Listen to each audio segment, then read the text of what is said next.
Okay, well, thank you everyone for joining us today in the work group meeting for the Objective Design Standards project. It's been some time since we last met. And in the meantime, Opticos Design, our consultants have been very busy and staff has been very busy getting an admin draft ready for everyone's review. And so just a little project status recap. I think we've working on and ready to very soon post the admin draft, but we wanted to have this introduction meeting first because there's a lot to look at and thought it would be better that you got the overview before opening the document up. We're still on schedule. As you know, it's a grant-funded project and we have until summer of 2023 to kind of finish spending the grant funds. So we have plenty of time to review this admin draft and get everyone's comments and before we go to more formal public hearings. So we thought it'd be best to get the admin draft out to everyone at the same time, basically. So the work group, staff, and the public will all be reviewing it sort of simultaneously. I'm going to take one more look at the attendee list and see if there's anyone else I need to promote for the work group members. Just one sec. I don't see any other work group members on the list right now. So most of the presentation is going to be Opticos giving you an overview on this admin draft, and then we'll have time for questions. We'll talk about maybe how often we want to meet and when we want to meet next, and have some time for public comment too. I think I'll just let Opticos take it away. Do you need me to do anything to share your presentation? Hi, Rosie, this is Stefan. I'm good to start sharing my screen. Just one moment. Oh, it turns out, Rosie, that I need permission to be able to share my screen. Rosie? Sorry, I just gave you permission. And Richard Six. Hello, Richard. Hi, am I on the wrong station or I can't? No, you're good. Okay. You've joined the webinar. Sorry if there was a little confusion. And if you could just mute your sound, we're actually going to get started on the presentation.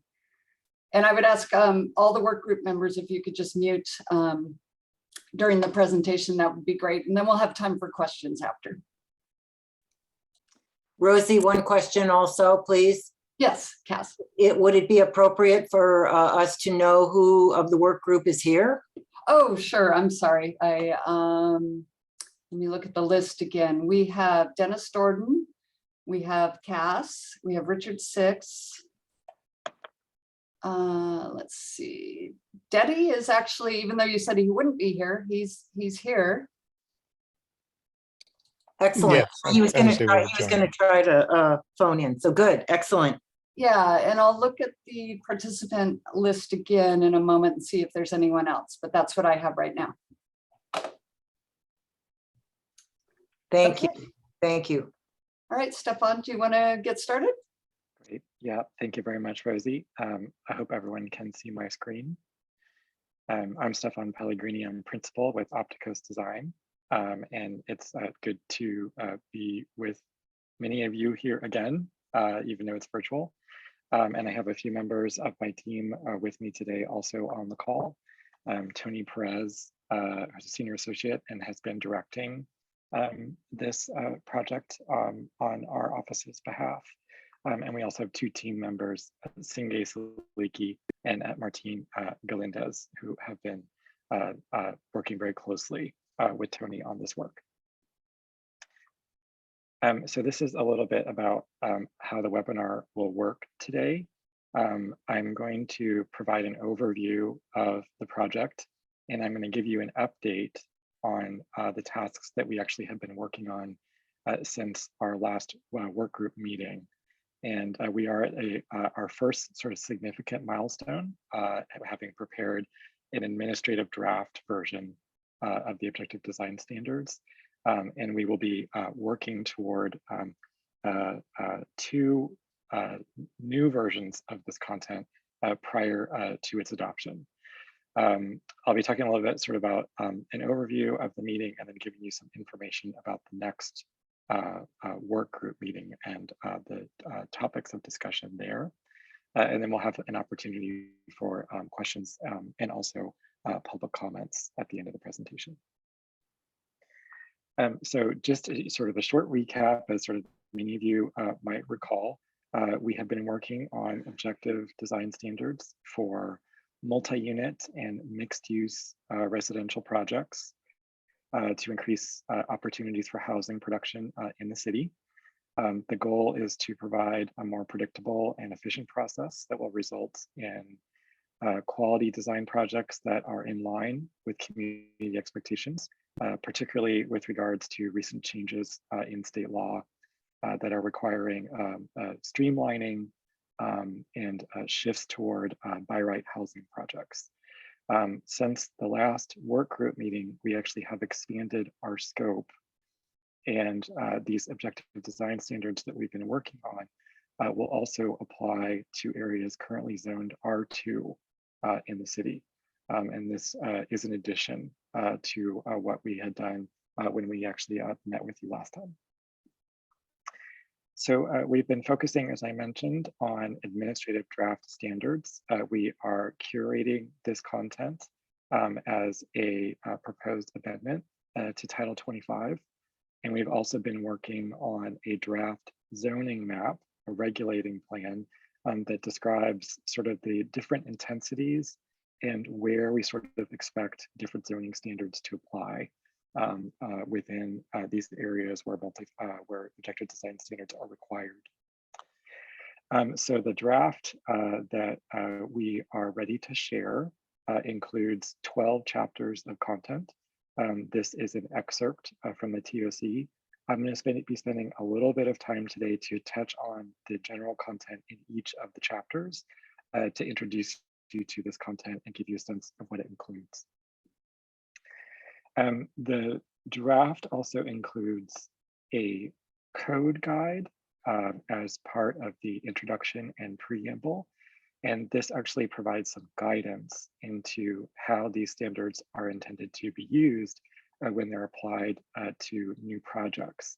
And I won't go into this in detail today, but it's sort of important to consider. One of the things that we have sort of really tried to do is make sure that this information is user-friendly for all users, not only sort of the city planners who need to administer to development projects, but also to applicants and developers who are seeking to apply these standards to their projects. And so this provides an overview of sort of how those standards would be used. And we touched on this last time we met. The objective design standards are organized into a palette of 5 different zones. And these zones vary in intensity to deliver the different kinds of environments where we see multifamily and mixed use projects occurring in the city today. And these include sort of environments that are entirely house scale buildings, where we are sort of working to incorporate multifamily projects into environments that look and feel and operate like single family neighborhoods at the lower intensity of the scale. And this goes all the way up to sort of the most intense mixed use environments that we see, for example, in portions of EPV. And this slide provides an example of sort of how we seek to organize the primary standards in each of these zones. One of the needs to sort of create objective standards is to be sort of clear and to sort of limit opportunities for interpretation or a need for sort of additional discretionary review.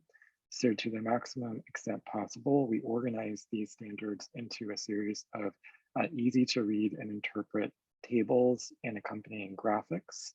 And what you see here is a spread of 4 pages that includes the primary direction on how you actually would place buildings on a parcel and what informs the general zoning envelope to that end. And so this information has sort of been distilled into a series of tables and graphics for easy interpretation. And then chapter 3 also includes additional and supplemental information with regards to height and massing. One of the key things that this section addresses is how to deal with transitions in scale between projects of greater intensity and their adjacencies, understanding that this has been a key issue that discretionary review has needed to deal with in the past. There are sort of specific standards that have been created to try to address many of these situations that will come up. Chapter 5 includes a series of general standards. These are standards that are sort of supplemental and applied sort of at the site plan level. These provide guidance, additional guidance for topics such as how to do rooftop decks, shown here, as well as sort of privacy standards dealing with development along side parcel lines.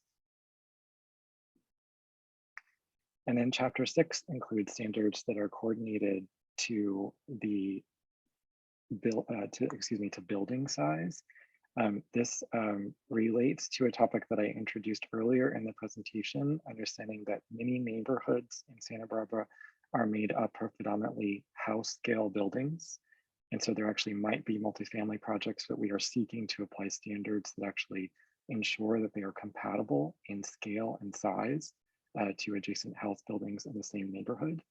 We also have block scaled environments where buildings are expected to be built entirely to the side property line and create situations where these buildings work together in tandem to form and define blocks.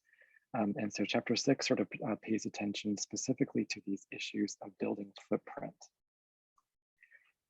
This also sort of provides limitations around what can be done when you have a large parcel and where that large parcel needs to be broken down in scale to a series of smaller buildings. As you'll see in chapter 6, there is guidance for what we received, what we refer to as design sites, where lots actually might exceed a size of any one allowed building in a zone.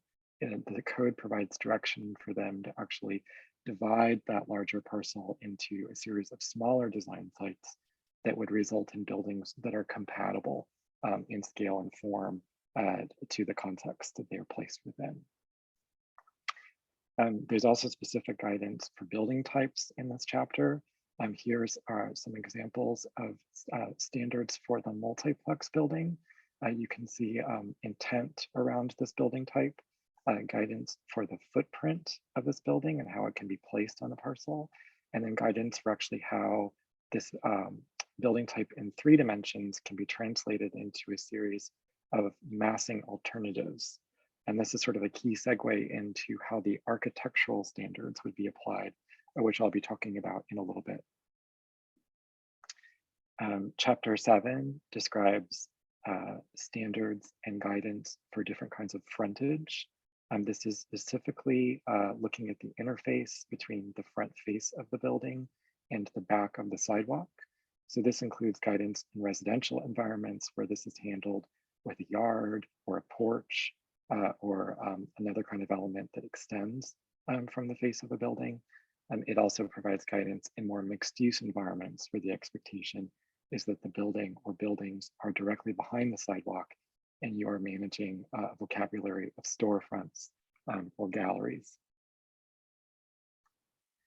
And then chapter 8, as I mentioned, focuses on architectural design. And this has been sort of a significant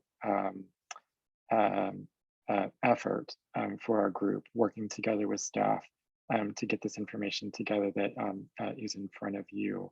The architectural design chapter includes standards for 3 distinct style groups that encompass 6 architectural styles. And we've taken sort of a first pass at understanding where these style groups and styles might be applicable in the city.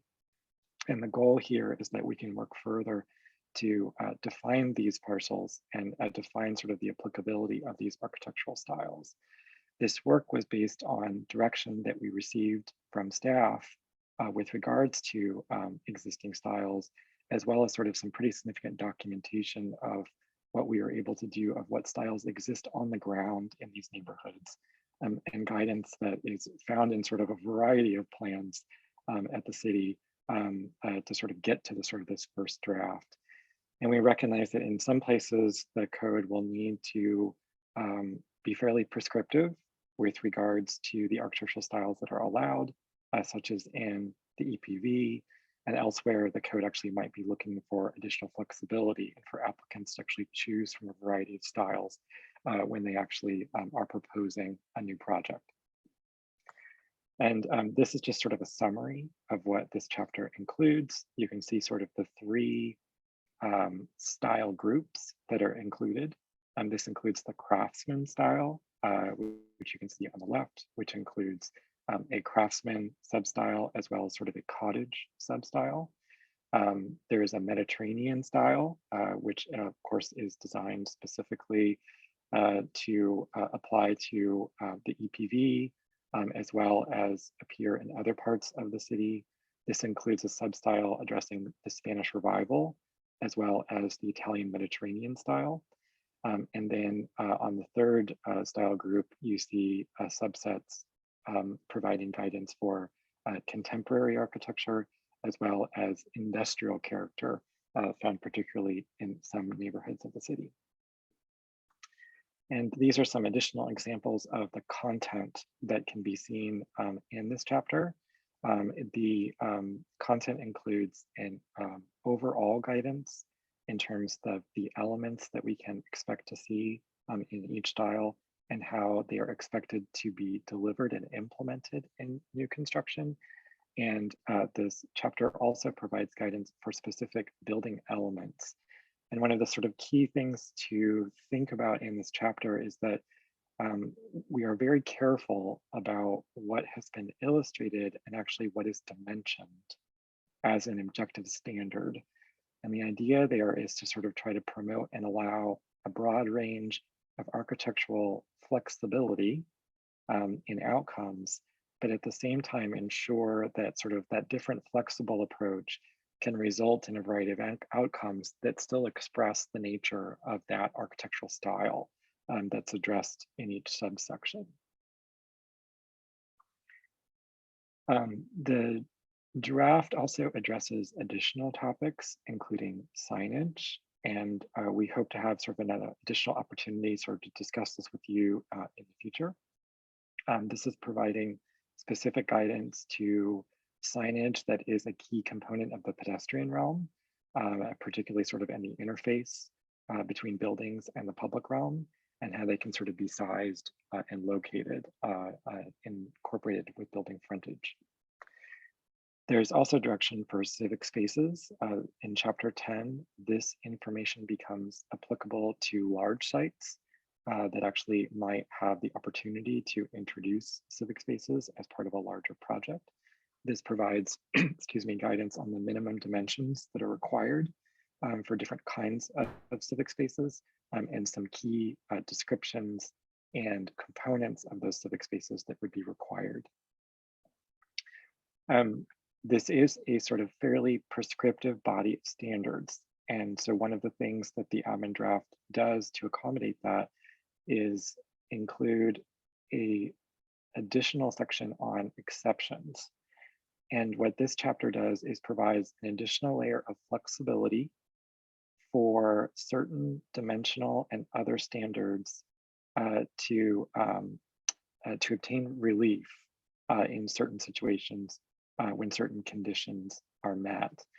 So what this allows is that if we have a very prescriptive standard, for example, where a building must be placed on a parcel, or the maximum width or depth of a parcel or a building, This chapter actually provides an opportunity to understand how you can deviate from that standard and the conditions in which you could deviate from that standard, and what you would go about to do that.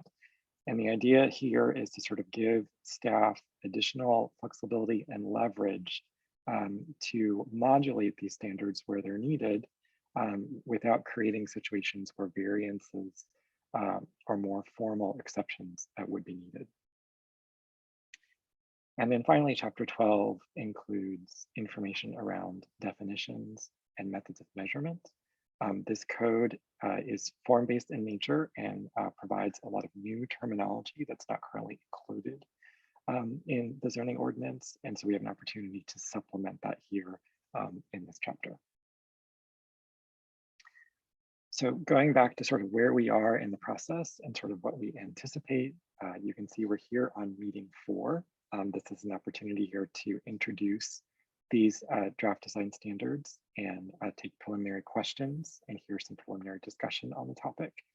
The goal is to come back to you in 2 subsequent meetings where we can work together to determine the topics that would be important for us to focus on in more detail as we sort of work towards the next versions of the draft standards. And there is an opportunity, if the work group desires, to include additional meetings to cover additional content moving forward. And this is something that we sort of have set up. This is a Google document that will be provided, if it hasn't already, to the work group. And this can provide an opportunity for you to include your comments on the admin draft organized by chapter. And you can see that this includes both a column for your input and an opportunity for city staff to closely track those comments and provide action back to us on sort of how to respond to or address the comments they make. So with that, I'm going to conclude my presentation for now. Rosie, are we going to go straight to public comment or first entertain questions from the work group? Hi, everyone. Hi, Stefan. I think we will transition now to work group questions, and then we'll talk a little bit about when to meet next and format of the next meetings and things like that. And then we'll allow for public comment. And I wanted to notice for everyone, in case they missed it at the beginning or just tuned in, we will be posting this admin draft. The plan is to post it after this meeting, so hopefully it'll be ready by late today. If not, if there's any glitches, it'll definitely be posted by Monday. And there will be plenty of time to review this document. We're not, it's a large document and there's a lot to take in. So we are planning on having a pretty long review period of this admin draft.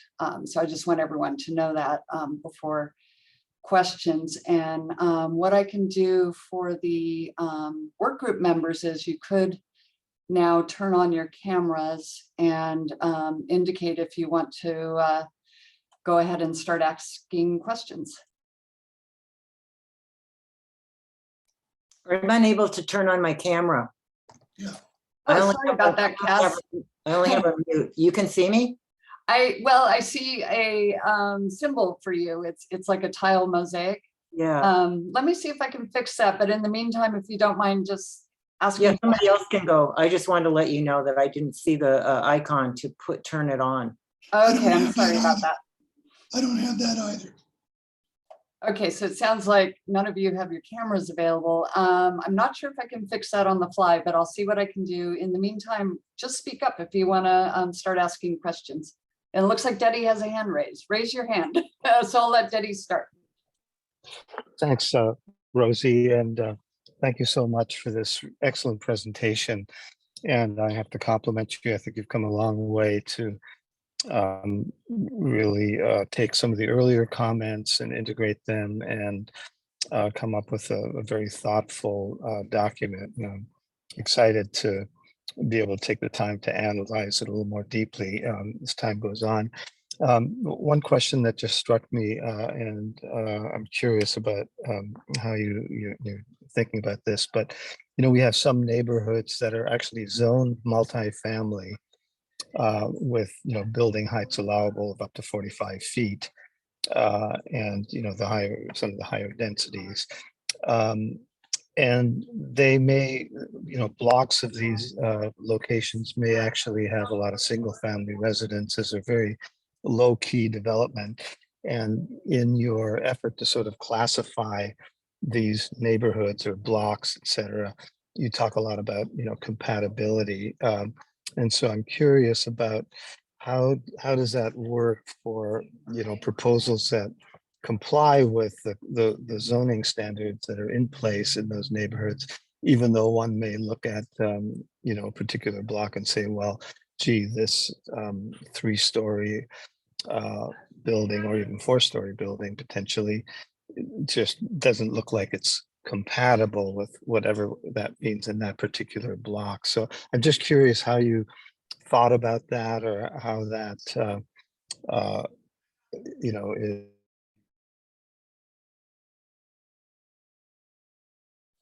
It sounds like maybe your last thought is getting cut off. Can you, there you are. Yeah, am I back on? Yeah, you just switched me over to a panelist so I can use the camera as well. So that's my question. I was just kind of curious how you deal with those kinds of inconsistencies, I would say, in neighborhoods and with respect to that compatibility question. Yeah, that's an excellent question, Daddy, appreciate it. And Tony, I'm wondering if you can talk a little bit about sort of the transitional standards, the supplemental section that's been created. This issue of sort of existing height limits being one thing and the existing built form and the neighborhoods being another is something that is fairly consistent, or is sort of seen across different neighborhoods. Tony, do you want to talk a little bit about that?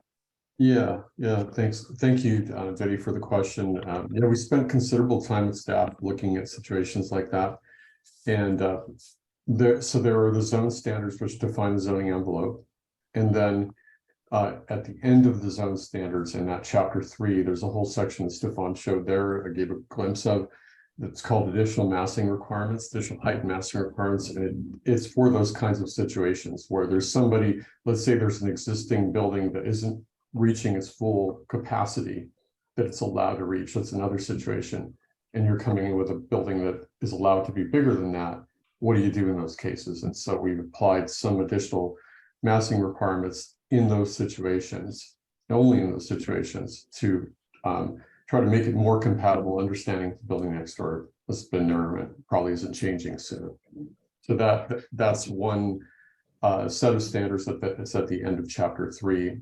The other thing that we've done is just general setbacks, rear setbacks, and building footprints. We've tried to do it that way as well. So I think that the other thing I'll mention now is that there are many choices in each of the zoning districts of what building you want to use to fit where. As long as it's allowed in that zoning district, you can apply it as you choose. And in some cases, you can apply more than one to a site.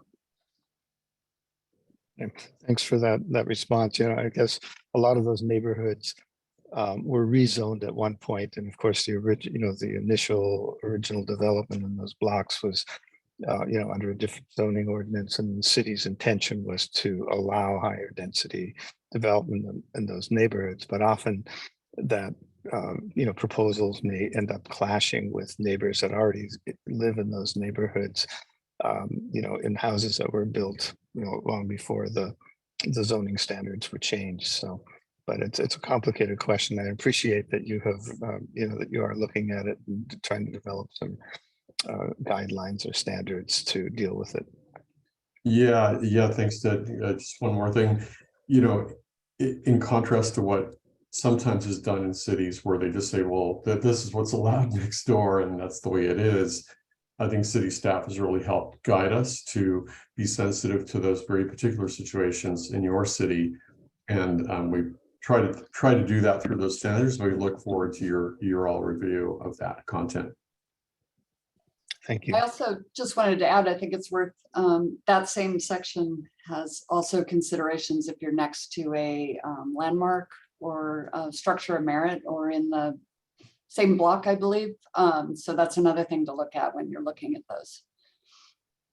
Yeah, and I think having objective standards for those situations is very important to reduce, friction in the development review process between neighbors, and just so people can kind of know what to expect, et cetera, based on objective standards that design review boards or decision makers can evaluate, et cetera. Cass, I believe you had your hand up after Deddy. Do you want to go next? Sure. Deddy, were you finished? Sorry, before I. Yes, yeah. No, Okay. thank you so much. Yeah, I'm good. Yeah, thank you. Yeah, and I agree. Thank you, Deddy. I think he expressed my feelings as well. I think you guys have done a great job, and it's really wonderful to see the progress that's been made. So thank you for that and for all the hard work. I just had a couple of questions, and one was just maybe we could remind ourselves that how this works. We're trying to do this streamlined process. So the idea here is that you would be streamlined, because if you applied these ideas to your project, then you would more smoothly go through the process of approval.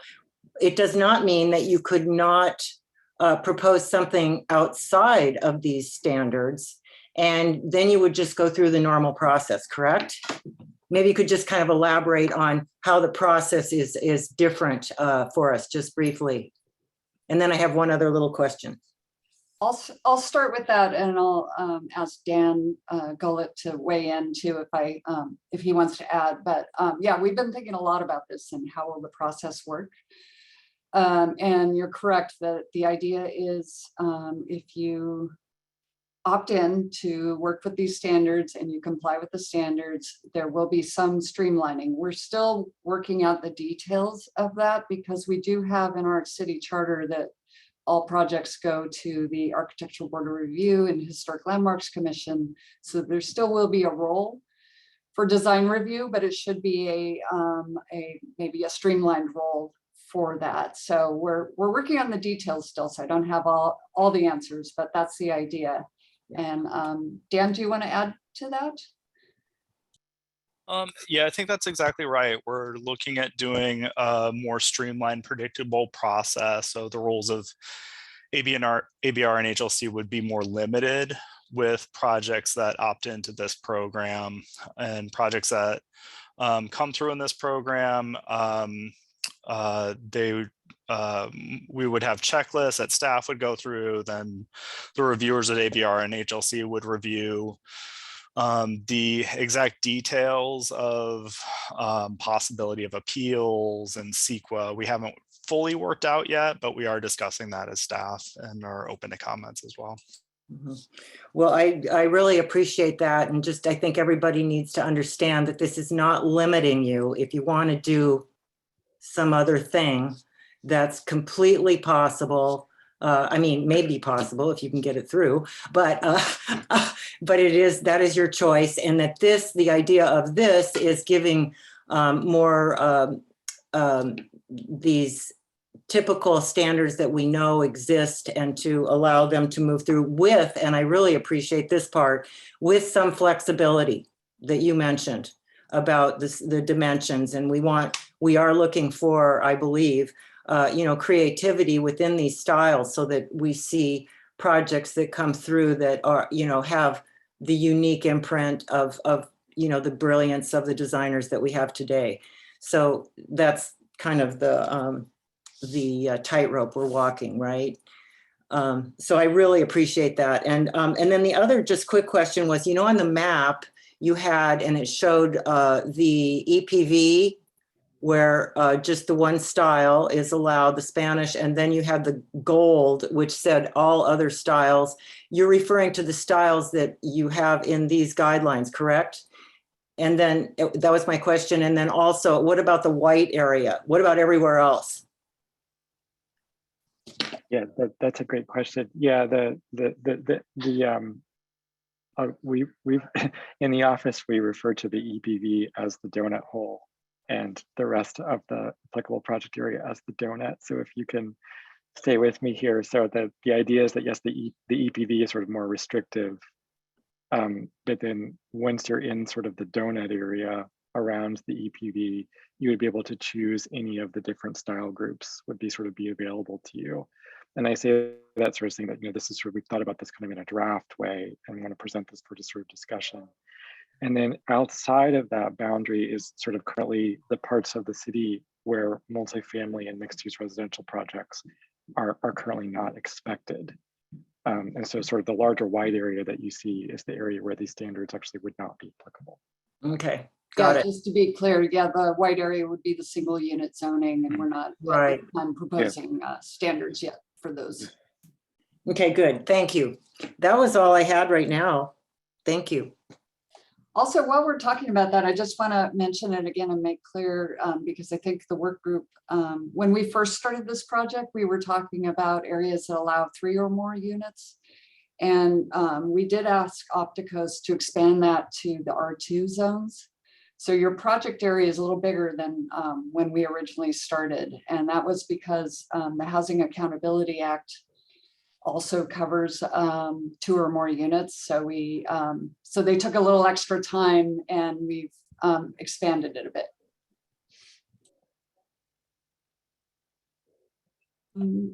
Anyone else in the work group? Do you want to raise your hand or go ahead and just unmute and ask questions? Rosie, I see Richard has his hand up. Okay, Richard, Yes, you can go, and then Dennis. I very much look forward to reviewing this, what looks like a gorgeously organized and rendered document. It looks gorgeous and beautiful. Just one question. There was a brief talk about dividing larger size properties that wouldn't fit the criteria. I didn't quite understand what that's going. If an owner or a developer has a certain size lot, that's too big for the standards, he has to subdivide. That's new to me, and what's going on there? Yeah, thanks, Richard. And I would start by saying I'm going to ask Tony to sort of help describe this, but there are some situations in general where the code is providing direction to cap out the sort of building size at a size so that it is compatible with its immediate context. And so if you have a parcel that's larger than that maximum building size, the expectation is that you are going to be making a project that's made up of multiple buildings. And that is emphasized particularly in the lower intensity environments that are trying to produce house scale buildings. Even if it's a multifamily building, it's a building that has sort of the shape and footprint and character of a house, because that's sort of where it's going. In sort of other areas where, particularly sort of the central Santa Barbara and the EPV, it is predominantly a block scaled environment where the expectation is that you are matching a building to the parcel that you have, because you are joining those buildings together to make blocks. And in those areas, there are not those limitations on the footprint of building types to the extent that they're found in the sort of more neighborhood areas of the city. And Tony, I don't know if you want to add anything to that. Just one thing, that's super clear. I just want to add that we found that this method is the most direct to get buildings that might be owned by one developer, but appear like they are different and done by several, regardless of their architecture. Just the fact that they're detached buildings, and like Stefan said, the emphasis is really in the zones where you expect buildings to be separated from one another, as opposed to buildings where they're attached to one another. Okay, so it's primarily in the lot size, in the smaller residential areas that this would really affect. It's not the block size areas that this would. begin to, okay, got it. Thank you. That's my question. Dennis, do you want to unmute and ask questions? There. Yes, couple of comments. And first of all, I'm impressed with what we were shown at this meeting. So I look forward to looking at it in more detail. A couple of comments to share with this working group. HLC recently had a presentation regarding new objective design standards for electrical vehicle charging stations, an issue that came up. And I acknowledge that it is beyond the scope of what Opticus is charged with, but not beyond the scope of what the city of Santa Barbara has to do with this. Is if you submit under a by right process of objective design standards, what happens if there are changes after approval? And that goes to this issue that comes up periodically about freedom to be creative and so forth under these. In this climate with difficulty with supply chains and so forth, what the city, I would suggest, needs at some point to have something in place to penalize developers who change plans that have been approved under an objective design standard. My other comment for this group is one way to test these as we go through these documents is to look at something here in Santa Barbara. The Housing Authority recently received a National Design Award for Excellence in Affordable Housing, the Gindros Award. And it would be interesting to take this draft of these standards and see, could the Santa Barbara Housing Authority do what it's been successfully doing and getting national recognition for? Could the Housing Authority use these standards? So it's just a comment as a way to test the draft, because we've got national recognition for design excellence from the Housing Authority. So those are my two comments at this stage. Thank you. I appreciate those comments. And we've been talking about test sites as well, and ways that maybe we can work with our local architects, and I'll come back to them later and see if we could take either a building already or a site that's in plan review now, and what would happen if it was done with the design standards versus traditional design review. So those are good comments.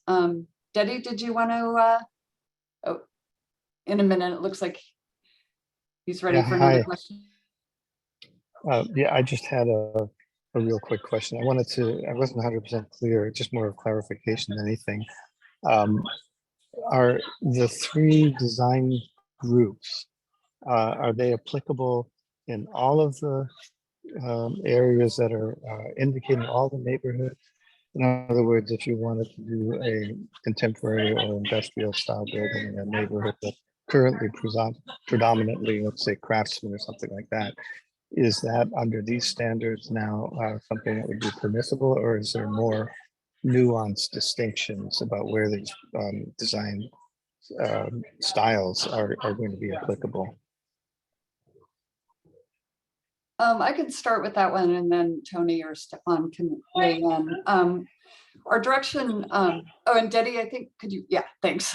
Our direction to Opticos initially was, where El Pueblo Viejo is, that's definitely by, our city ordinance that needs to be in the particular style.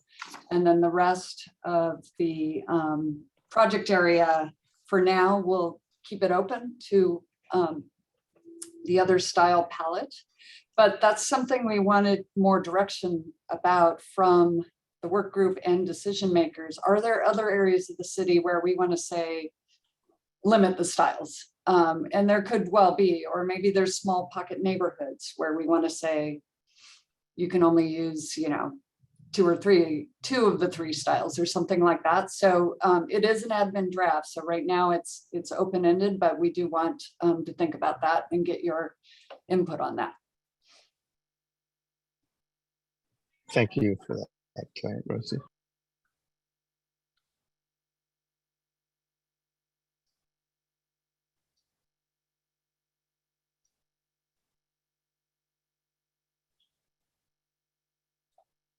I guess, Rosie, I guess I have one more little question that's prompted by that. What we Yeah, and go ahead, you know, if you've already asked questions, go ahead and keep asking. We have time. Yeah, I think what Debbie just brought up, and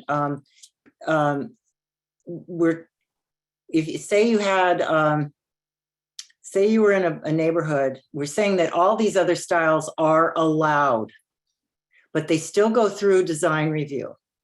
So it would be very interesting to see, you know, a test pilot case. So say you had a contemporary house and it was in the Upper East Side, where there's more predominantly more traditional styles of houses, although I can think of a number of them, of more contemporary ones myself in those areas.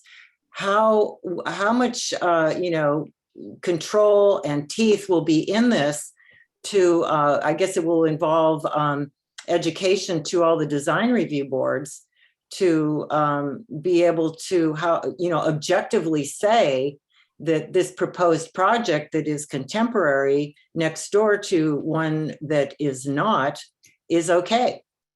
So that, I think, is where the rubber hits the road.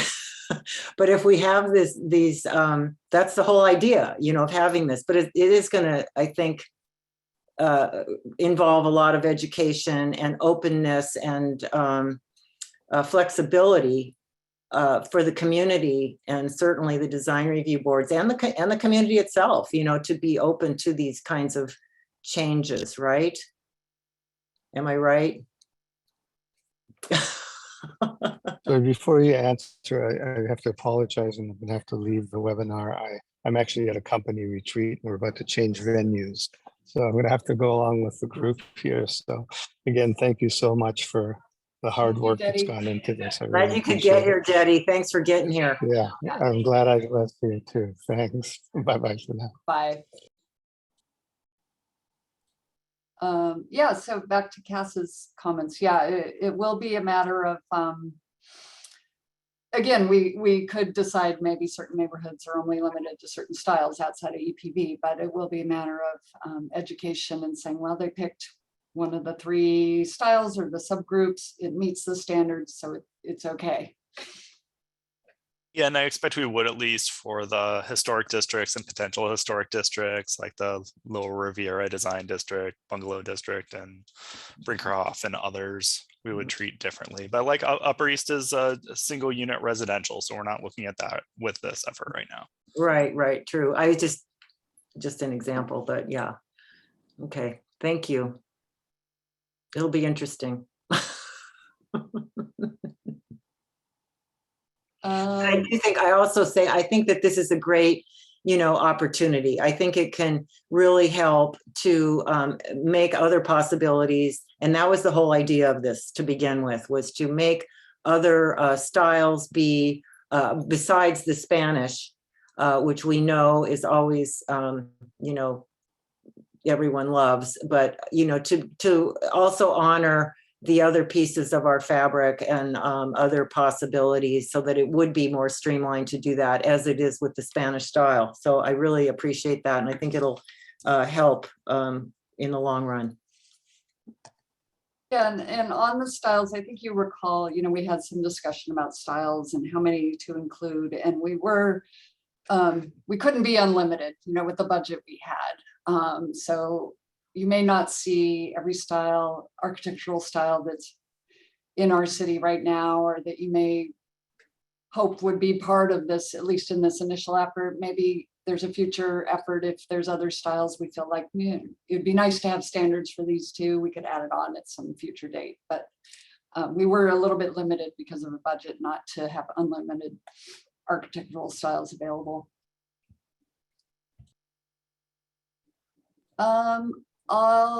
Anyone else want to ask a question at this point? I know it's a little hard because you haven't seen the full document yet, but we will, again, like we said, have more meetings. And we could, if there's no more questions from the work group, I just want to bring up about future meetings. We have Opticos available to attend 2 more work group meetings. So we could, and we could talk about this a little bit more later, but if there's particular chapters or as you're looking at it, there's things you want to dive deeper into, we could focus those meetings on some of the chapters of the document once you've had a little bit of time to look at it. And again, I also offered that if we need more than 2 more meetings, staff could lead meetings as well, and we could sit down and talk about certain chapters all together. So I know you won't have the answers right now, but we are looking at, ideally, we would probably have another meeting either towards the end of this month or early November, and maybe another one before the holidays. So just keep that in mind. Probably it would be up to the schedule with Opticos, but maybe again on Fridays seem to be a good day to have them. Possibly even maybe in person instead of webinars, although the webinar is nice in that we can record it and people can view it later, but we could talk about that as well. Do you guys, while I have you all here, any thoughts about either the format or number of future meetings, or do you want to get back to me a little bit later when you've had more time?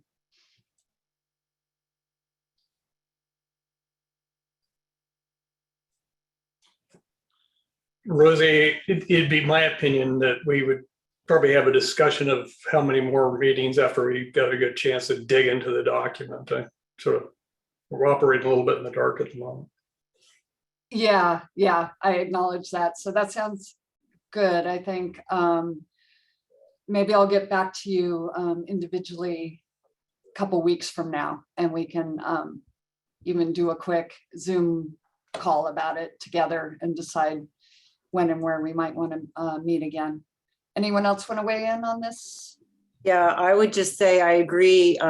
But I think end of October is pretty soon. I mean, we're already mid-October, so I think it's going to take some time to really dig through all of this in a quality way.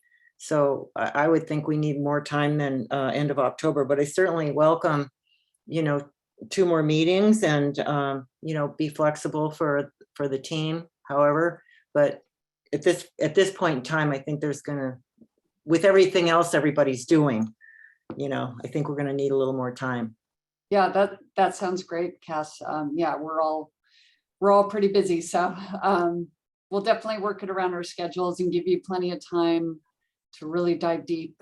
It would be good to make sure you have time to look at it, and then our meetings could be really productive. So we'll look forward to that. And also, sorry, I really appreciate that chart, that spreadsheet that you gave where we can go through the chapters and then just write everything there. That's really great. So thank you for that.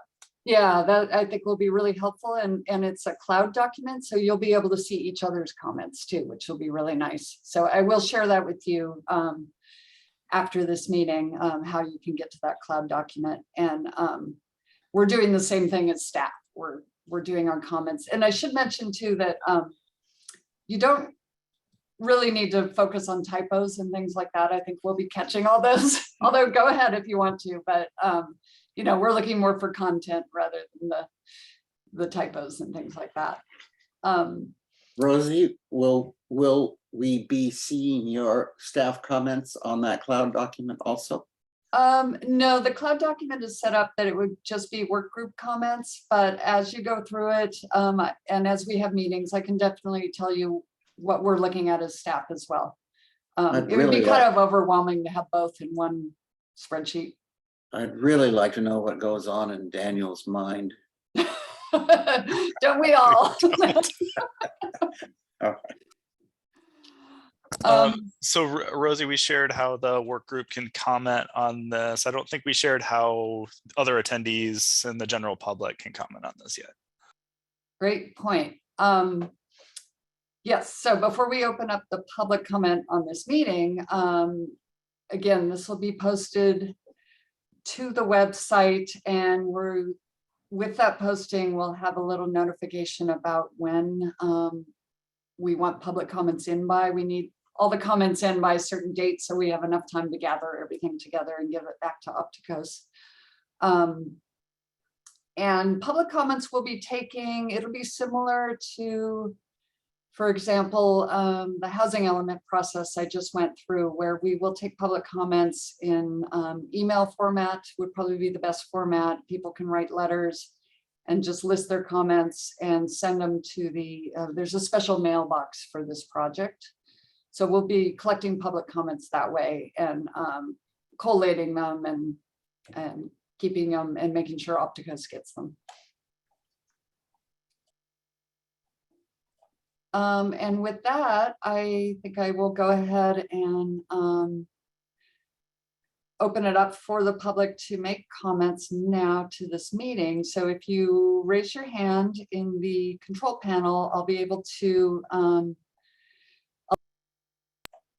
allow you some time to speak. And it'll take me just a minute, but I'll go over to that now.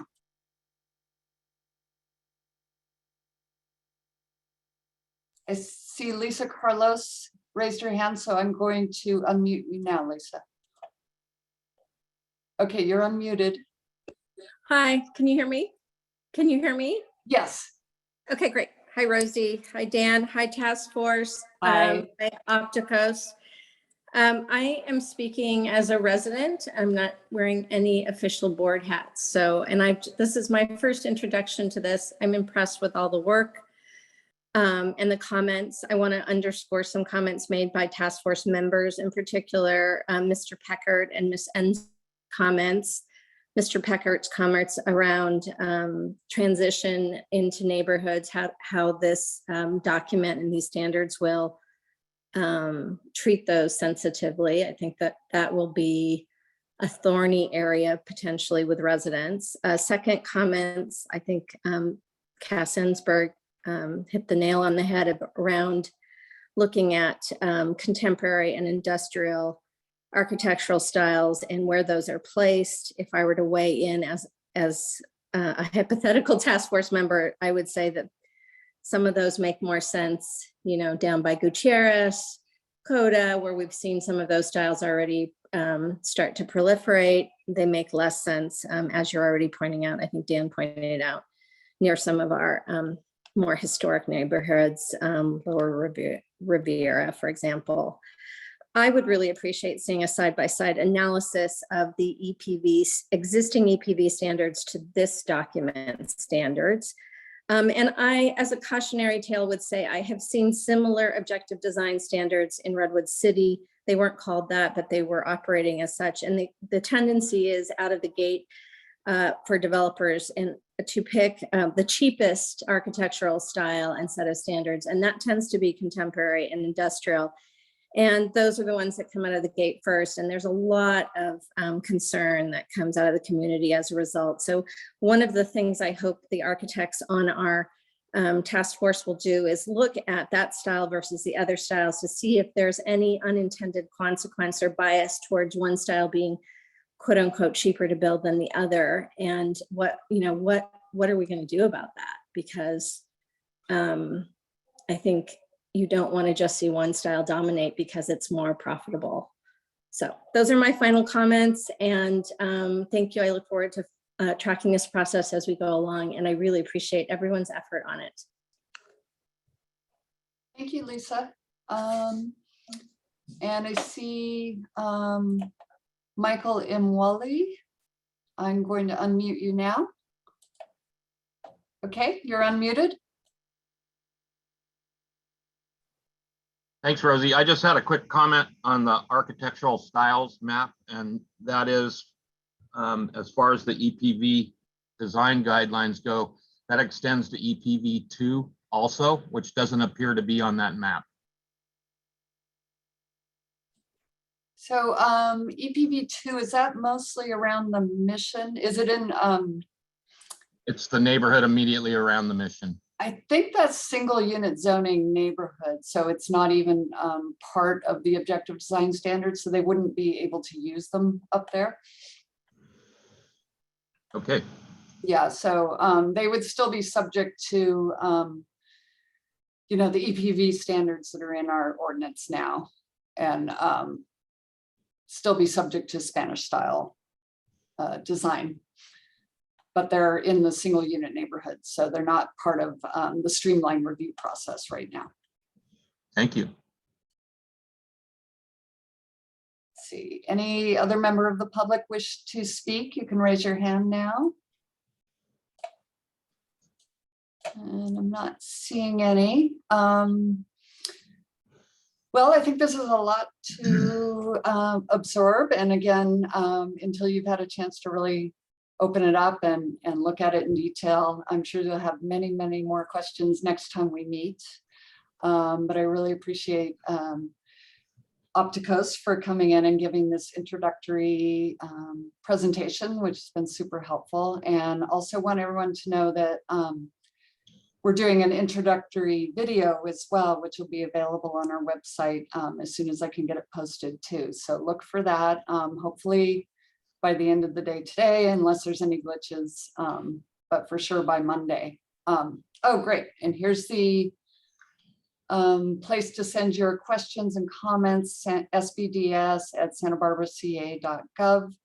And the webpage is under the city's housing initiatives section. And unless anyone has any last minute questions, comments, or anything else, I will adjourn. Cass, did you unmute? Do you want to say something?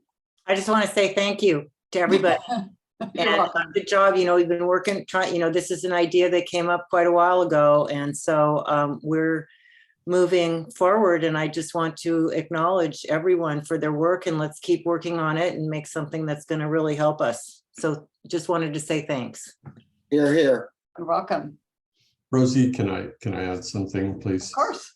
Yeah, thank you, Cass. Thank you very much. And to all of you on the work group, I just wanted to communicate how significant it is to actually review an administrative draft and have it be a public document. It's pretty, in our experience, it's not common. We work for cities all over the country, and we advise them. They ask us, when should we review this with the public? When should we share this? And we tell them as early as possible for many reasons that you can imagine, right? And most cities do not do that for some very good reasons. But in this case, Santa Barbara has taken a very good leadership role here and said, we want to share this as early as possible with all the people that are going to use it and it's going to affect. And so hats off to the city staff for doing that. Thank you, Tony. And yeah, thanks for being flexible too with us and accommodating our many, many requests and adding the R2 neighborhoods and everything else. So I'm really looking forward to everyone having a look at it and future conversations where we can really dive in and get into the details. Okay, well, with that, I'm going to stop the recording, and we will post this meeting as well so other people can watch it later on. And thanks, everyone.